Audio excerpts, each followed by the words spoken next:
Hello everyone, I'm Daredevil. I'm joined by my co-host. It's me, Ace here, and today we'll be reviewing Rocket League in our first ever dual review. Shocking, right? The visuals of this game, I often wonder how the eggs in the audience are capable of waving those flags around, are very solid. The maps have different backgrounds, and overall are very pleasing to look at. Playing this game can be a good thing to some and bad for others. Practice is the only way to improve here, so if you want to be good, or get good, be prepared to put in a lot of hours like the pros have. Anyone can pick up and play this game, but if you're new, then be prepared for a fuck ton of toxicity with this game's community. I'd personally say that you have a 15% chance of finding a random teammate who doesn't moan at you in chat every time you do something. To avoid this, I find it more preferable to play with a friend, because at least then you can have a good laugh about when you miss an open net, like me. Oh, when you accidentally bunk your teammate like me. The various game modes to choose from, such as 1v1, which is called Duel. The number of players then increases all the way up to 4v4, which is called Chaos. For a very good reason. There is also extra game modes such as Rumble. This mode has many power-ups, such as like a boxing glove and spikes. It adds a bit of spice into the gameplay. There's also hoops. And this is just basketball in Rocket League. Snow Day. Basically ice hockey, but the physics on the puck are really fucked up. Drop shot. In this, you have to break the floor tiles to create the goal, then get the ball in the gaps. Private match wise, you can do the aforementioned modes and choose modifications such as mix and rumble with drop shot. I'll pick up this mess from here. There isn't much reason to play private matches apart from playing with friends. You can also fly outside the map as a spectator so you can see all the stuff going on in the background. My personal favourite map to do this on is Salty Shores at night. My favourite map is Forbidden Temple, with Director's Mode, which you can use in a cinematic cam thing for private matches. Like that sort of thing takes you all over the place. You get to appreciate it. You can use a variety of mutator settings to change how the game plays. Unless you fly around spectator mode, you don't realise how much detail actually goes into these map designs. The controls are fine and very flexible. You can bind any command to any button, which is a nice feature as it allows you to freedom to find what controls suit you the most. You can also be very precise when choosing your sensitivity settings, as you can choose what percentage you want. Queuing can take time depending on what mode you go for, however choosing multiple modes can eliminate this as you search for more matches this way. As I like playing on the Chaos mode a lot, it's really irritating for me to find a match. It's near fucking impossible. My own personal preference is standard or doubles. I do enjoy playing doubles with Ace, as it makes playing the game a lot more fun, especially when Ace is such a... I'm going to stop you before you say anything else. Awful. One major problem that I think everyone has had in this game since Epic took over is that servers have gone to absolute fucking shit.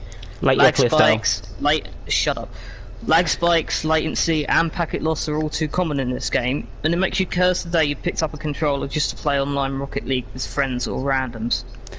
Well, randoms can be annoying, they can be fun to play with, because when they get toxic you can really start to fuck with them, and obviously they're not that smart. It gets even more funny when they can't spell any words properly. Yeah. I mean, when the train get a fed in it, you tell me that. Anyways, Yeah. the gameplay wise, I'd give it an 8 out of 10. Ace, what would you give it gameplay wise? I give this game a solid 7 out of 10 for gameplay. Alright, trading. Trading.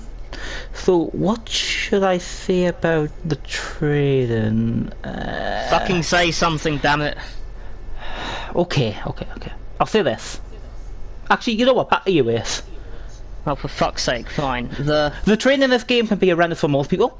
People really overestimate the prices of their items and pay far less for the items they want to buy. This makes trading an absolute nightmare. Bullshit! Rocket League Insider is the best Sounds website like to go on for checking the value of items across all the platforms, but note that trading over different platforms is not possible.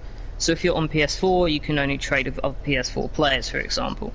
The only thing that people will want to trade for are credits, so you'll either need to build up your inventory to get some, or spend real money to buy certain amounts.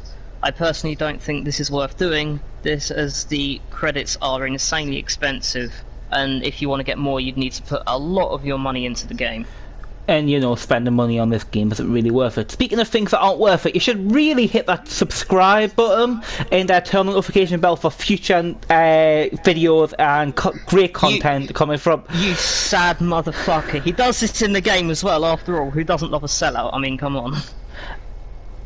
If you're looking for a website to buy and trade items, look no further than Rocket League Garage. It has people willing to sell and trade items. Likewise, there are communities on PlayStation and the Xbox/Steam equivalent. Visuals and customization of your cars are also really good in this game. You have many paints, skins, animated skins, wheels, boosts, trails, toppers, goal explosions, and engine noises to choose from. This brings us to the elephant in the room though, scamming. When this game comes to trading, as we mentioned before, it is very fucking fickle. Scammers are all too common on this game, and there's even been reports of pros scamming people, but I'm not going to go into that. Many people will also ask you for free items and say they got scammed out of something that's worth a lot, and when they say this, they never provide proof of this. And another perfect example is that I was trading on here a few days before this review came out, and some dipshit tried to scam me out of my white zombies through the item duplication glitch, which doesn't exist on this game. Right. Daredevil, what do you rate the trading on this? Trading, I mean, I'll give it a 5 out of 10. It's an absolute piece of shit sometimes, but you can get good stuff and it keeps the game fresh. For the same reason, I'll also give it the same rating. 5 out of 10 for trading from me. Okay, so that's a total of 25 out of 40. Gameplay is a lot of fun. Trading's a lot of shit. And that's basically it. So I would like to thank you all for watching this video. You know, I said before, we'll see you in our next review, whatever the fuck that'll be. Yes, and please leave a comment below to say if you want to see a certain game. If we can review it, we will. If we can't, we'll just straight up tell you we can't. Also, I will say this, if you want to try and insult us, at least learn to fucking spell properly. That pisses me off more than anything. I mean, we have some interesting responses, but because we want monetization, we can't use those responses to some of the toxicity. I mean, Ace was getting a lot of shit in his Detroit video. It's an opinion. If you haven't seen the Detroit Become Human video, check it out. It's worth your time. It's a piece of shit game. I stand by that. I'll say it in Rocket League review. Fuck Detroit. We would like to state that we're not talking about the city, we're talking about the game. Yeah, we're not going on about Michigan here. Yeah. For those of you that aren't any good at geography. Although, also, fuck City Detroit. Goodbye.